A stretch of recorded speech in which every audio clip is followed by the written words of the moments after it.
안녕하세요. 오늘 배울 한자는 아자인데요. 이 아자의 의미를 다들 잘못 알고 있습니다. 여러분, 아성이라는 말을 들어보셨을 거예요. 지난 파리올림픽에서 우리나라 양궁이 올림픽 10연패를 달성했죠. 그때 뉴스에 이런 기사가 있더군요. 한국 양궁의 아성에 누가 도전할 수 있을까? 이처럼 아성이란 말을 씁니다. 예를 좀 더 들어볼까요? 독일 축구의 아성을 무너뜨렸다. 일본 자동차의 아성이 흔들린다. 그런데 문제는 이렇게 아성이란 말을 쓰면서도 그 뜻은 모른다는 거예요. 국어 사전에도 틀리게 나옵니다. 이 성자는 남한산성, 만리장성 할 때 그 성이죠. 이 아자를 우리는 어금니아라고 불러요. 뜻이 어금니라는 건데, 그렇다면 아성은 어금니성이라는 이상한 뜻이 돼버리죠. 아자의 뜻은 어금니가 아닙니다. 약 2000년 전에는 아자를 이렇게 썼어요. 이게 뭘 의미하는 걸까요? 얼핏 봐서는 잘 모르시겠지만 알고 보면 쉽습니다. 이 부분과 이 부분이 서로를 물어서 꽉 붙잡고 있네요. 이런 모양을 우리는 맞물다, 맞물리다 라고 하죠.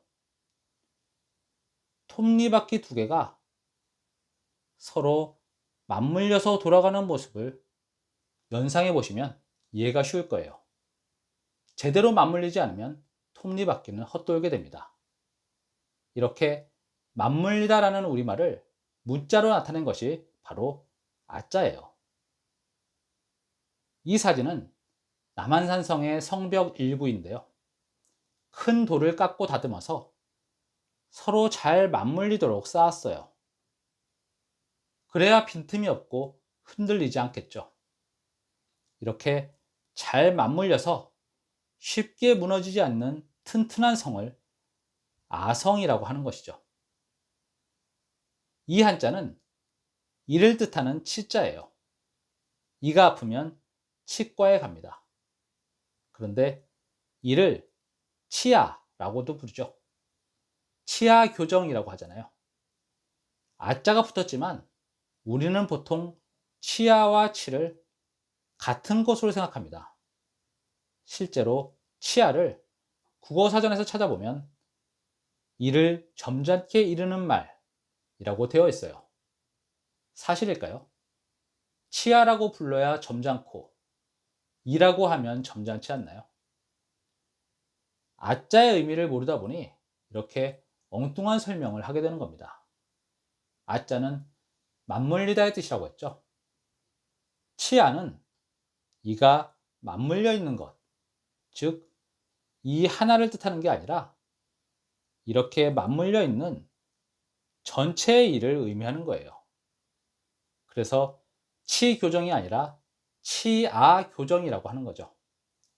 교정은 전체적으로 하는 것이니까요.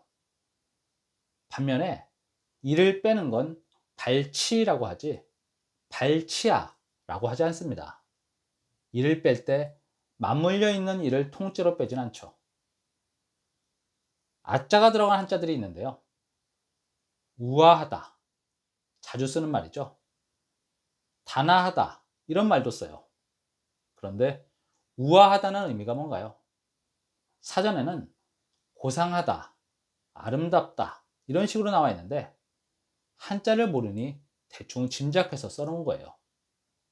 우리도 아직 이 한자들을 배우지 않았지만 여기 맞물리다의 뜻을 가진 아자가 들어있죠. 단아하다에도 이 아자가 있어요. 따라서 우아하다, 단아하다라는 말에는 잘 맞물려 있다, 즉 빈틈이 없다, 흠잡을 데가 없다, 이런 의미가 내포되어 있음을 알 수 있죠. 이처럼 아자는 맞물다, 맞물리다의 뜻을 가진 한자인데 왜 뜻이 어금니로 변했을까요? 어쩌면 옛날에 어금니를 한자로 아치라고 하지 않았을까 생각도 드는데요. 어금니를 보면 꽉 맞물려 있는 모양이잖아요. 또 한편으로는 우리가 한자를 중국의 문자로 알고 있는 것도 영향을 미쳤으리라 보는데요. 실제로 중국에서는 아자가 이를 뜻하거든요. 한자를 올바로 알지 못하다 보니 잘못 사용하게 된 것이죠. 그런데 그런 잘못된 것들을 우리가 받아들이면서 한자의 뜻이 엉망이 된 경우가 많아요. 더불어 아성, 치아, 우아하다 말을 하면서도 뜻은 모르는 이런 일이 생기게 되었죠. 이제라도 바로 잡아야겠죠. 어금니 아가 아니라 맞물릴 아로 바꿔야 합니다. 오늘은 여기까지 하죠. 감사합니다.